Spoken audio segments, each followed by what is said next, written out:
оставки и почеток на транспарентна и независна истрага.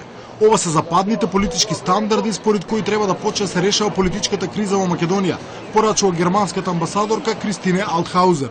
By Western European standards, political consequences of the scope and nature of the allegations are unavoidable.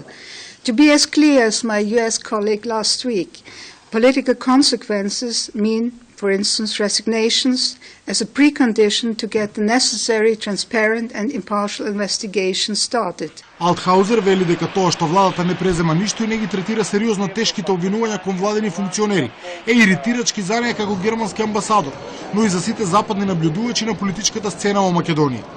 Трагично е да се види дека сите недостатоци наведени во последните извештаи на Европската комисија според објавените разговори се покажаа како точни, вели таа. Our Western belief that in political dialogue the interests of the state should prevail over party politics seems to be naive in regards to the political culture here, to say the least.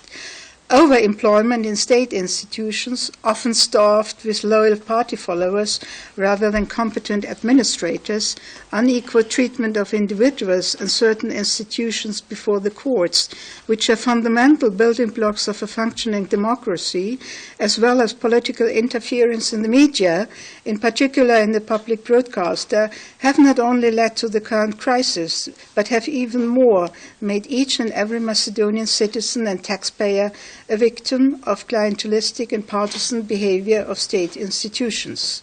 Зборувајќи на трибината што се одржа на правниот факултет под наслов Интегративниот процес на земјите од Западниот Балкан, Алтхаузер повика на кредибилен и истражен процес, кој единствено може да го врати угледот на институциите и да ја зачува евроатлантската перспектива на земјата.